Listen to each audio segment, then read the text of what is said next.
जगत पिता ब्रह्मा जी की तपो स्थली तीर्थराज पुष्कर के पवित्र सरोवर पर श्राद्ध पक्ष की पूर्णिमा पर श्रद्धालुओं ने अपने पूर्वजों की आत्म शांति के लिए स्नान और पूजा अर्चना की।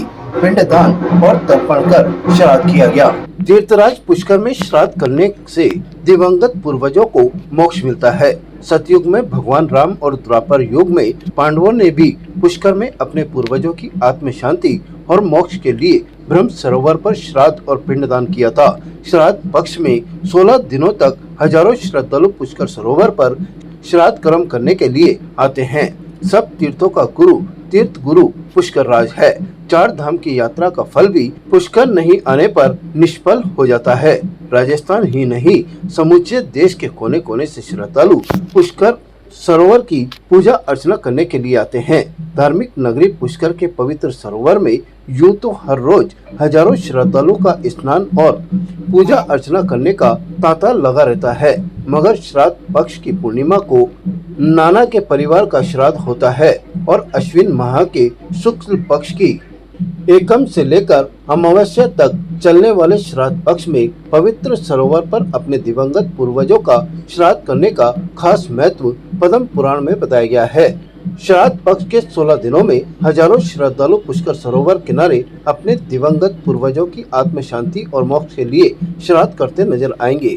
वहीं श्राद्ध पक्ष की पूर्णिमा पर हजारों श्रद्धालु पवित्र पुष्कर सरोवर के किनारे अपने पूर्वजों की आत्म शांति और मोक्ष के लिए पूजा अर्चना, पिंडदान और श्राद्ध करते हुए नजर आए, जिसके चलते सरोवर के कई घाटों पर धार्मिक कार्यक्रम चलते नजर आए। तीर्थराज पुष्कर के पवित्र सरोवर पर श्राद्ध पक्ष में पितृ तर्पण कर स्नान करने और दान पुण्य करने का खास महत्व ग्रंथों में बताया गया है। सतयुग में भगवान रामचंद्र और महाभारत काल में पांडवों ने भी अपने पूर्वजों का श्राद्ध और तर्पण पुष्कर सरोवर में किया था। कलयुग में पुष्कर में पूजा अर्चना दान पुण्य करने से मनुष्य के सब पाप नष्ट हो जाते हैं। स्वच्छं पुष्करं यज्ञास्थलं पर्वतं मा शुक्लं कार्तिकं पंच दिवसं ब्रह्मैवते पुष्करम।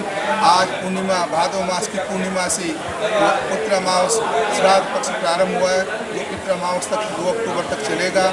और इस पितृ पक्ष में आज जितने भी हमारे दादा परदादा पितृ जो भी हैं 16 दिन की इनको छुट्टी मिलती है और मृत्यु लोक में आकर अपने परिवार वालों को संभालते हैं कि मेरे परिवार वालों ने मेरे लिए क्या बनाया, अगर जो बनाओगे तो खाएंगे, अगर नहीं बनाओगे तो नाली में पड़ा झूठा खा के चले जाएंगे, जिसका पितृदोष बनता है। और पितृदोष की शांति के लिए ये श्राद्ध पक्ष का उचित समय यही माना गया है, क्योंकि भगवान राम ने भी अपने माता पिता के यहाँ श्राद्ध किया था। इसका पद्म पुराण में वर्णन में है, वायु पुराण में है, अग्नि पुराण में है, रामायण में है, गीता में है, भागवत में है, सब में बना था। पुष्कर आज सब तीर्थों का गुरु है। गया गंगा कुरुक्षेत्रे प्रभासे पुष्कराणि च एतानि मुख्य तीर्थानि श्रद्ध काले भवन्त्या।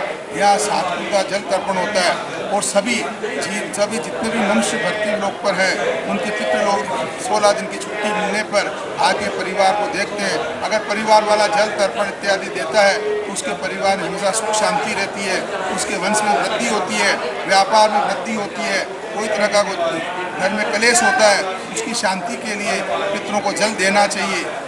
जल देने से तृप्त होते हैं और ब्राह्मणों को भोजन कराना चाहिए। यथाशक्ति दान दक्षिणा देनी चाहिए। इसी जो कि पितृ बस साल भर में एक दफे आते हैं और शरद में अमावस तक चलेंगे।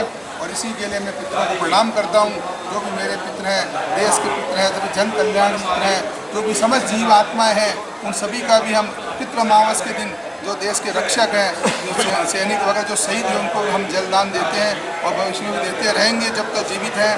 और पितरों की कृपा सभी पे बनी रहे। ताज़ा खबरों के लिए देखते रहें सरेराह न्यूज। अपना फ़ोन उठाएं और सब्सक्राइब करना ना भूलें।